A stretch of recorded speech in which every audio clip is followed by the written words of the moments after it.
Est-ce que vous savez pourquoi les personnes âgées peuvent contrôler le monde? Non, vous ne savez pas?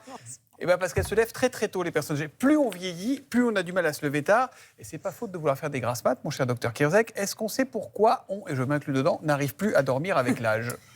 Alors, malheureusement, c'est involontaire. C'est-à-dire que plus on vieillit, plus on a du mal à dormir.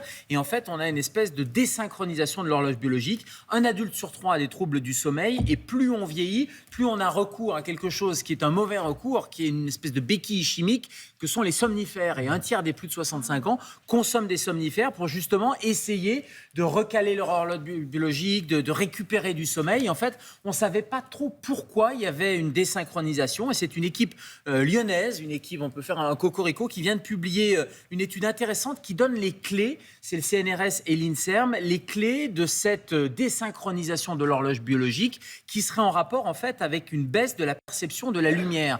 Et en fait, quand on vieillit, c'est plutôt une insomnie très particulière, c'est ce qu'on appelle un décalage de phase, une avance de phase. C'est-à-dire qu'à 21h, 21h30, vous êtes crevé, vous allez au lit, oui, c'est vrai, vous êtes un peu en avance. Et qu'est-ce qui se passe? Forcément, si vous êtes couché plus tôt, vous allez vous lever plus tôt. Et c'est ce décalage, cette horloge biologique qui est décalée, qui va poser problème. Et à 4h ou 5h du matin, youp la boum, vous êtes debout. Oui, voilà, exactement. Voire même à 3h. C'est ce qu'on appelle une avance de phase. Et on n'avait pas d'explication. Là, maintenant, on a une explication. Et alors, ça vient d'où, ce problème d'horloge De l'œil. interne?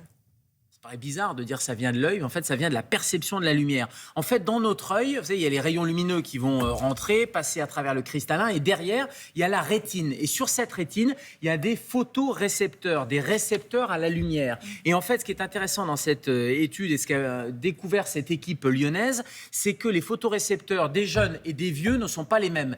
Et les jeunes ont des photorécepteurs à une seule longueur d'onde de lumière, alors que les personnes plus âgées ont plusieurs photorécepteurs. Et donc, la perception de la lumière est complètement différente. Et donc, ça permet aux scientifiques de conclure finalement que la perception de la lumière et donc les besoins en termes de lumière, en termes de journée et de nuit sont différents. Et la lumière, c'est capital parce que qu'est-ce qu'elle fait, la lumière ? Regardez sur cette courbe, vous avez la lumière, la journée, vous n'avez pas de mélatonine. La courbe rouge, c'est la mélatonine, c'est l'hormone du sommeil. Quand il y a de la lumière, ça inhibe la mélatonine. Et quand arrive le soir, eh bien, il y a moins de lumière et hop, la mélatonine va remonter. Et donc, si vous avez des différences en termes de réception, une baisse de perception de la lumière, vous avez moins de mélatonine et donc, du coup, vous dormez moins. C'est pour ça que les pays où il fait jamais nuit, ils n'arrivent jamais à dormir, les gens, les pauvres. Et ça pose des problèmes sur cette horloge, sur ce rythme circadien sur les 24 heures. Docteur Kierzek, le cirque circadien, je ne sais pas quoi, votre exposé est brillant. Nous sommes impressionnés. Mais comment on fait pour dormir? Mais bordel, comment on fait pour dormir? On sort, ça veut dire que plus on est âgé, plus on va s'exposer à la lumière naturelle en journée, un peu pour recaler son horloge biologique. Sortir la journée à la lumière naturelle, ça va être très bon pour pouvoir se recaler justement et pouvoir avoir une sécrétion le soir venu de mélatonine. Ensuite, on ne se couche pas trop tôt. Si vous êtes en avance de phase, il faut laisser passer les premiers wagons du sommeil, vous voyez, le premier train du sommeil. Quand on commence à...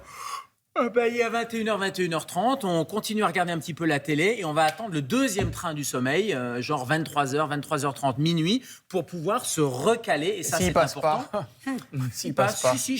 Naturellement, il passe, il va se près. recaler. Et puis, quand on parle de perception de la lumière, ça veut dire qu'il faut être dans le noir complet. Parce que si vous avez la moindre petite source de lumière à l'intérieur de la chambre, comme vous avez plusieurs récepteurs, vous êtes plus vieux, vous avez plusieurs récepteurs à la lumière, vous êtes plus sensible, la moindre lumière va venir perturber votre même sommeil. Pour les jeunes, je trouve que... Et même pour les jeunes. Alors les jeunes, ce qui est intéressant, c'est que c'est un récepteur à la lumière bleue. Or, la lumière bleue, c'est typiquement les téléphones et les écrans. J'ai une petite question. Moi, j'ai un radio-réveil qui projette l'heure en rouge sur le plafond. C'est pas bien, ça? C'est violent. Sinon, ça me stresse. J'ai peur d'avoir raté. Tout le temps quand vous appuyez dessus? Tout le temps. Tout le temps, non, très mauvaise idée, parce que vous avez en permanence une source lumineuse. Non, c'est encore 2 heures. C'est très, très mauvais. Et puis, on évite les somnifères. Ça peut être bien pendant une très courte période, mais en fait, les somnifères, ça donne de la quantité de sommeil. Ça donne pas de la qualité de sommeil. Donc, plus on peut les arrêter tôt, mieux c'est. Et puis, il faut toujours penser à l'apnée du sommeil. Donc, si vous ronflez, par exemple, vous êtes crevé le lendemain, vous avez mal à la tête, il faut quand même aller consulter parce que c'est peut-être de l'apnée du sommeil. Vous savez, c'est ces micro-coupures respiratoires. Et ça, c'est quand même un facteur de mal dormir. J'ai entendu que faire l'amour, c'était bon pour s'endormir. Excellent.